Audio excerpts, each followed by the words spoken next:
About the author, H.G. Wells was an English writer.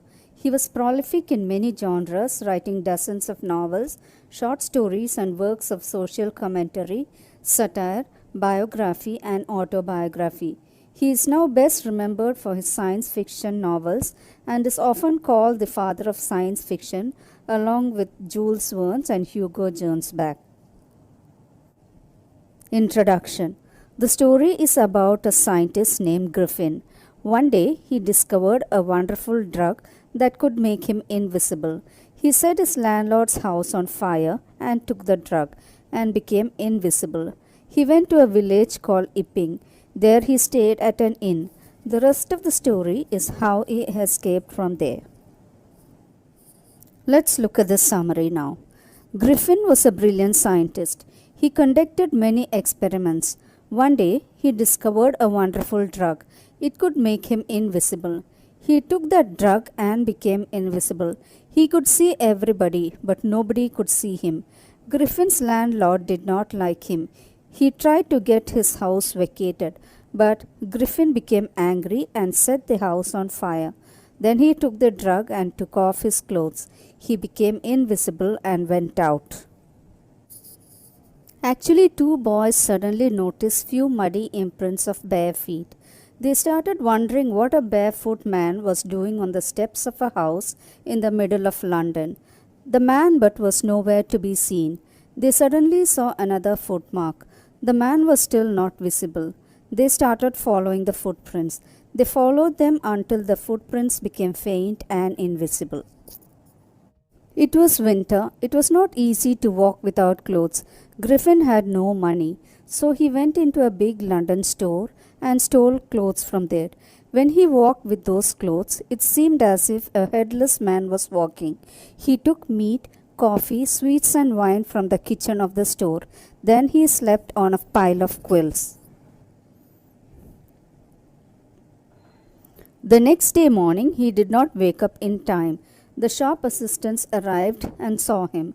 Griffin ran out in fear. The assistants ran after him. Griffin took off his clothes one by one.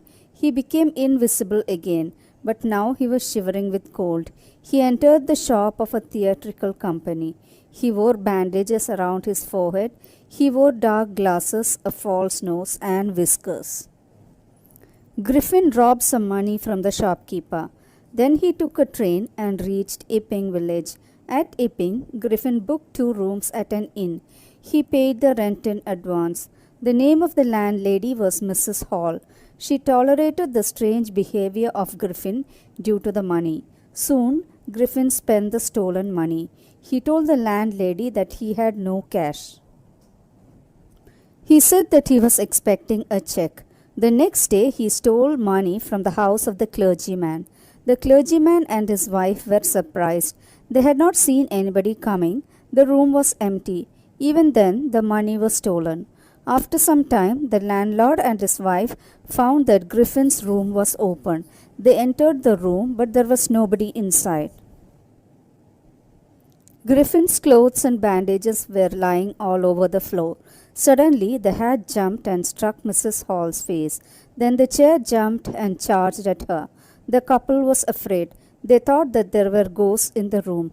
They cried and ran downstairs. The neighbors gathered there. They thought that Griffin was responsible for all that. A policeman was called. The invisible man then sneaked into his room without anyone's notice and came down. Griffin and Mrs. Hall had a quarrel. He became angry. He threw off his bandages, spectacles, and the false nose. Now he was wearing clothes, but his body was not visible above the neck. The people were horrified when they saw a headless man. Just then the policeman came. He was also surprised when he saw a headless man. He tried to catch Griffin, but Griffin started taking off his clothes. He became completely invisible. Those who tried to catch him got blows out of the air. Soon Griffin became free. Nobody knew where to lay a hand on him.